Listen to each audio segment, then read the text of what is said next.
everyone, welcome to the second lecture of this course. In the previous lecture, we discussed the motivation behind the development of lambda calculus, the lambda notation, the core operations of lambda calculus, that is function abstraction and function application, and partial applications of functions. In this lecture, we are going to discuss the syntax of lambda calculus and discuss some problems related to syntactically correct lambda terms. So, today's agenda, first we are going to give some examples showing abstraction and application. Then we are going to discuss the syntax of pure lambda calculus. We are going to discuss some examples of valid and invalid terms in the calculus, the conventions of in lambda calculus. We will do some exercise on parenthesis removal and parenthesis restore. So, let us take the simple example of a function that increments a number by 1. So, this is written as lambda x dot x plus 1, where x is a number. So, if 1 is given as input, so this first part, this part is called abstraction, we have studied earlier. So, this part is called function abstraction, that is the definition of the function, what the function is going to do, that is a rule, you think of it as a rule. Now, 1 is the argument that we are going to pass, that is the actual parameter. So, now we are going to pass 1, so this is what we are going to pass, this is the function and this is the thing. Now, how are we going to get the result? This is called beta reduction, and the idea is we are going to replace in the body of the function, x will be replaced with 1 and this delta x, the lambda x will be removed. So, what remains is we are going to get 1 plus 1, which we know is equal to 2. So, this is how lambda function is first defined and then it is applied and the result is obtained in this way. That is called a computation in lambda calculus. Now, we take a function that involves 2 arguments. So, that is the addition of 2 numbers, we have lambda x and lambda y, these are 2 arguments and the body says it is x plus y. So, let us say x is equal to 2 and y is equal to 3. So, the inputs then we are writing this way, so this will be our function name, this is our argument for x, this is the argument for y. Now, how is the result obtained? As before, we are going to first supply x with 2. If we do that, again lambda x goes away, x will be replaced by 2. So, we have obtained lambda y dot 2 plus y. Now, the 3 will be applied for y. So, y will be replaced with 3 and lambda y goes away. So, we have obtained 2 plus 3, that is the result 5. Now, let us rewrite this. Now, we change the order of the arguments. We say lambda y dot lambda x. So, we have changed this order, we have changed x to y and y to x. Now, the arguments are same as before. So, that means now y will be equal to 2 and x will be equal to 3. This is important to know that from the leftmost side they are passed. So, that means when now y will be taking on 2 and x will be taking on 3, not the other way. So, then as before we are going to get first y will be replaced with 2. So, we obtain lambda x dot x plus 2, then x will be replaced with 3. So, we have got 3 plus 2. So, again the result will be as before. So, here what we have seen that if we change the argument, the order of the arguments, the final result does not change. Now, consider we call it trigonometry, a function in trigonometry. So, we want to say we want to compute sin theta, cosine theta, tan theta. So, we represent it as lambda x dot lambda y dot xy. So, here very carefully we must see that y is a variable. Now, when we write xy sort of a thing, it is like f of x, f of y. So, f is a function and y, they are different. The semantics of these two variables are two things are different. Y will be called a variable and f will be called this function. So, that means here x is a function and y is a variable. So, function is applied to a variable. So, now let us apply the trig tan 45. So, trig tan 45 as before will evaluate to tan 45, which equals 1. Now, as before, suppose we say if we change the order of the arguments, what will happen? So, now it will be lambda y lambda x xy. So, as before we have now supplied with, we are providing tan 45. So, tan 45 means if we do, so y will be 10. So, as if this one we are doing tan 45. So, then y will be 10 and x will be 45. Now, we are going to get 45 tan. Now, this is not meaningful. Now, 45 cannot be applied to the function tan. So, what we have established here is if we change the order of the arguments, in this case it is not working. in the earlier case it worked, because earlier case the two things that we had x and y, they are of the same kind, they are both variables, and we know addition is commutative. That means if we change x plus y, this is the same as y plus x. So this worked. But in this case these two things are different, one is a variable and is a function. So if you change fy to yf, so this means this is a variable, this is a function. Now it is different, hence that we are not getting the same thing as before. So here now what we obtained, the term that we obtained is meaningless. Earlier we are getting the desired result. Now before going on to the syntax of lambda calculus, so we first consider a tiny imperative programming language. So in this we say P will denote programs, C will denote commands, E will be expressions, I will be identifiers, B will be Boolean expressions, and N will be numerals. So the syntax we are going to write in a BNF notation, the Backus-Naur-Form notation. So we say first, that means P programs are, commands are programs. So this says P commands are programs. So then we have to define what are the commands. So first command is sequencing. That means you write one statement, then you write another statement. So you said x is equal to say 0, then you say x is equal to x plus 1. So there are two instructions, one followed by other, that is sequencing. Then we have a conditional. That means if then else, if B then C1 else C2. Now here and next this they will skip, this is a skip command, that means do nothing, and this is the assignment, I assign E. So here you see this definition is recursive. That means this is C, this is C1, C2, they are recursive. That means here C2 I can be replaced by C. Now C is any one of them. So I can replace this C2 with this one. So these things is recursively defined. That is what we have to remember. So these are recursively defined. So this is the grammar of the language. So here you have the assignment, I assign E. So E can be, N is some numeral, N identifier. So we can have x equal x assigned y. So this is okay. We can say x equal to 10. This is also okay. So then we have expressions E1 minus E2. So we have x minus y, x plus 5, and all these things are there. And then we have Boolean. The Boolean will be true, they are constant symbols, true, false, whether they are equal or not, even whether the two expressions are equal, or not of B. So that means here this B is a Boolean, this B is to be Boolean. So if it is true, then we are going to evaluate C1, if it is false, we are going to evaluate C2.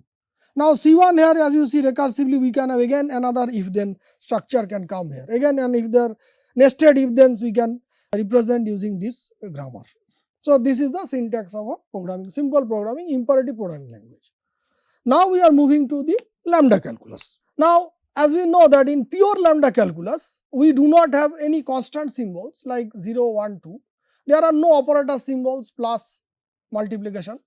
But each of these symbols 0, 1, 2 plus star, we can give a lambda term corresponding to it. That we are going to discuss this later. So from now on, we are going to view lambda calculus as a programming language. So we can view it as a skeletal programming language for modern day functional programming languages. So we view it as a programming language first, and the lambda terms that we are going to define, we are going to think of it as programs. So we are going to say when we are having a term, so the term that we are going to define, so term we are going to think of it as a lambda program, and lambda calculus is a programming language. So this will be another programming language, new programming language we are going to study. This is a functional programming language. So as before, the grammar we are going to say, so we have a supply of infinitely many variables that we are going to use italics x, y, z, and these are variable symbols. So a variable symbol is a term.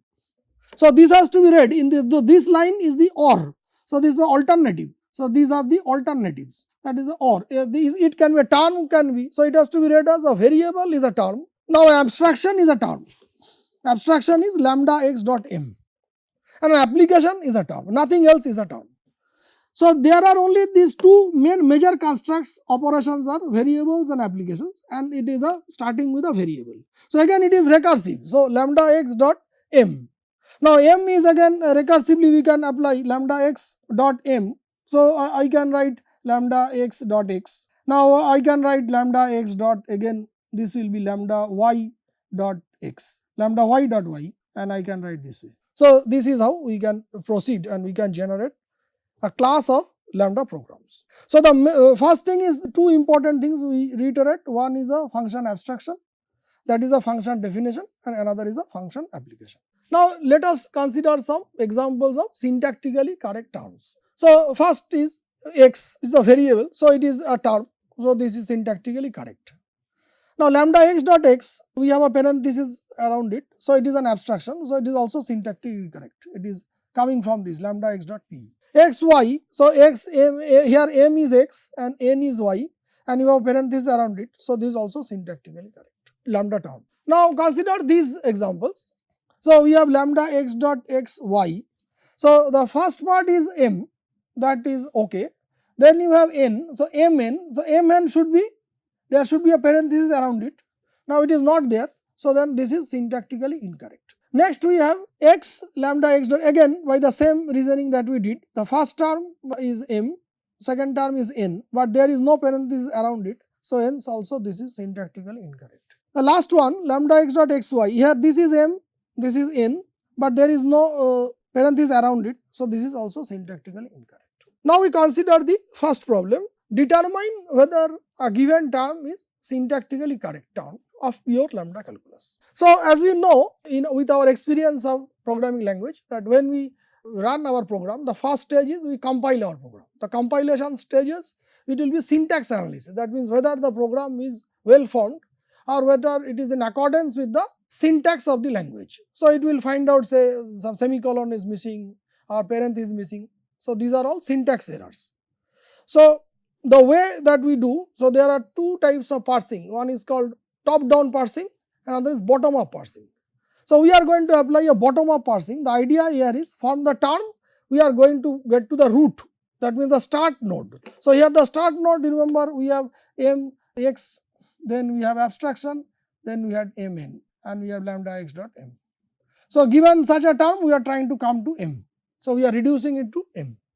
So let us take this first example, t is equal to, so we will write, so lambda x, so we identify. So this part is my mn, so this is m and this is n, so then this part will reduce to m. So then what we have lambda y dot m, this parenthesis comes here. So now again this is the lambda term, lambda x dot m, so this we can write m. Now here we have again lambda x dot m. Lambda x dot m is again a term, so this will come to m. So we have got it to m, so hence it is syntactically correct. Now let us work out another problem. This is a bit involved. You see this term is looking a bit complicated. We have several parentheses. So one way to start solving this problem is to we will first number the parentheses from left to right in increasing order. So we obtained 1, 2, 3, then like this. So now let us consider only the portion from here to here. We will do it separate. So P is our this part. So here we go to this point, the part within parenthesis 8. So here xz is mn, so this will be, we can reduce it to m. And similarly the yz part is also mn, so this will also we can write n. And now our 7, this will be 7. So now mn is also, this part will be give us m. So now what we have is lambda z dot m. So this is 6. Now this part again will come by abstraction, we are going to get m. Now we are going to get lambda y dot m. So we have 5. So we are going to get here m. Now what we have now? We have lambda. Now what we have? It is lambda x dot m. This is 4. So that is again m. So that means p, what we have got? P by the strategy we have obtained the term m. It is of the form m. So then let us then substitute here. So if you substitute here, so we are going to get 1, 2, 3. W. So this will be m, and here we are going to get 3 u v 1. Now again we work as before. So m wm, so this is of the form m and n. So this will be m. So this will be, now we are getting 2. So this is 2. So this is u. So this is v. Now again this part is m. So V. So again this part is M. So we have obtained M. Hence this is syntactically correct. So both these terms we have used this bottom up strategy to obtain M. So then this is the way to figure out whether a term is syntactically correct or not. Now in lambda calculus, as you have seen that so many parentheses makes the looking the lambda term becomes very difficult to read. So some conventions are adopted. So first we know that it is that a higher application, function application has higher precedence than abstraction. Just like multiplication has higher precedence than addition. So in the same way function application has higher precedence than abstraction. This is the first thing. Now here in both this abstraction and application, we can remove the parentheses. These parentheses they are redundant. So we can simply write mn and lambda x dot m. And when we have a term like this mn v, this is application. So actually it is like this mn then p. This is syntactically correct. We can throw away the parentheses. We can obtain a simpler term like mn p. It looks easy to read. So here the idea is function application is left associative. So that means it is by default mn, then it is applied to p. So if we write mnp, it means mnp like this one. So no need to have the parenthesis. And sometimes we use shorthand when the term is very long. We write lambda xym, which is writing lambda x dot lambda y dot m. But we are going to prefer this way, and unless otherwise we will not use this shorthand. Next is that we write lambda x. Here you have a space here. So whether it is 1 space or 10 space, it is hardly of any consideration. So we can write xy without any space. Understandable that is xy. So it is x is a function, y is a variable, and we can do that. And again we can remove that parenthesis. So we can write xy. We can write simply, this can be simply written as xy. So these are the syntactic conventions we are going to follow. Now we are going to, we have seen that having too many parentheses makes reading that lambda term very difficult. So we will see that whether we can remove certain number of parentheses so that the original meaning of the original term remains same. So we have a definition. So let M be a syntactically correct term. Let M prime be a term obtained by removing parentheses from M such that the meaning of M remains unchanged. So we may remove say 1 or 2 and say that okay, the meaning is same. Now we may say how many such parentheses we can remove so that the meaning will still remains unchanged. So is M prime is said to be minimal parenthesized term for M if after removing any other parenthesis the meaning of M prime will be different from that of M. That means after we can remove parentheses to some extent, but we cannot go on removing and say still it is same. It may be true for some lambda terms, it may not be true for certain lambda terms. So this is what we call the parenthesis removal problem. So we take this removal problem. So as you can see this we are working with the same term that we have done before. So you see it is there are so many parentheses, and if you number it, we have 9. So there are 9 pairs of parentheses. The 9, 1, 2 we have numbered, we have got 9 such things. So our first job is to simplify this term. So we have obtained as before this 4 from parenthesis number 4 to 4 we are calling P. So let P is equal to this one. So we substitute it here. So we get T is equal to WP3UV. Now again this part we are going to substitute. We are saying Q is equal to this. So we obtain T is equal to QU then V. Again we let R is equal to this part. So we obtain T is equal to RV. Now we cannot simplify any further. So it is a simple form like Mn. Now we have obtained a term like Mn, and our convention says that Mn parenthesis around it, we can remove this parenthesis 1 1. So we have removed this 1 1. So we have obtained RV. Now let us substitute the R into this T. So we obtained QUV. Now suppose we remove this parenthesis 2. So what we get? We get QUV. Now this is our MNP form, and we know that function application is left associative. So that means it will be QU and V. It will be like this. So which is same as this one. So hence we can remove 2 2. So 2 2 removing will not create any problem. So now we substitute this Q into it. So we get P W P U V. Once again, if you remove 3, we get WPUV by left associativity of application. This is by left associativity. So, we call this as name just equation 1. And let us now work with only P. Now, P is your from is this left parenthesis 4 to right parenthesis. So, this is of the form lambda x dot P prime. Now, from equation 1, 4 if we remove what happens if we remove 4? If we remove 4, then 1 will become this one.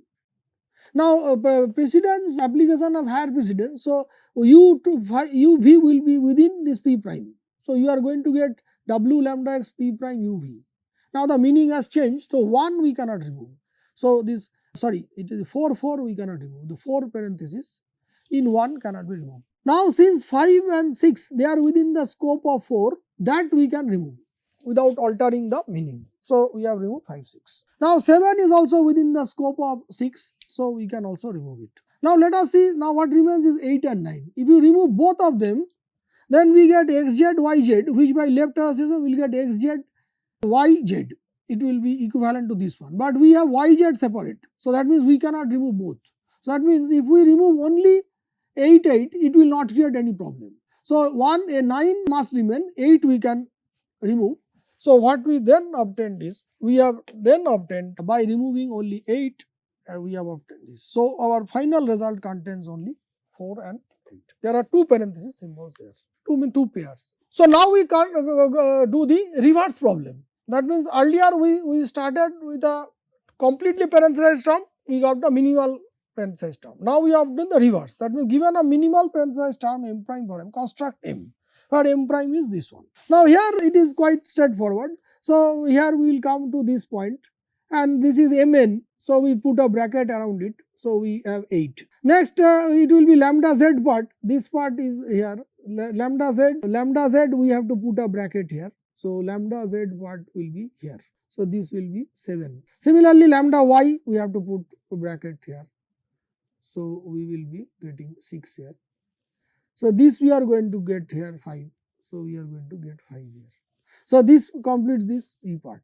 Now, again this part 4 is again M. So, Wm. So, this will be our 4. Again this is application. So, this will be so I think 4, sorry, this will be 3, this will be 2 and this will be 1. I think it is looking quite ugly. So, we have to rewrite maybe. So, the idea was this part we have introduced one parenthesis. So, it will be looking like this. Now, we have lambda z part. Lambda z part is up to this one. This lambda z scope is this. So, there has to be a parenthesis around this. Similarly, lambda y will be here. So, there will be a parenthesis around it. Same holds true for this one. So, x already is there. So, we do not have to bother. Now, this w, now this is your m, this up to 4. So, this is your 4. Now, there we have to put a bracket. So, this we call it 3. Next, we have u. So, we call it 2. Next, we have v, and we have obtained the original term that we were supposed to get. Parenthesis store problem we have solved. So, we have worked out this problem in entire. So, to summarize, we have studied the syntax of pure lambda calculus. We have seen the syntactic conventions in this calculus. We have studied 2 problems. One is removing the parenthesis and another is restoring the parenthesis. Thank you for your kind attention.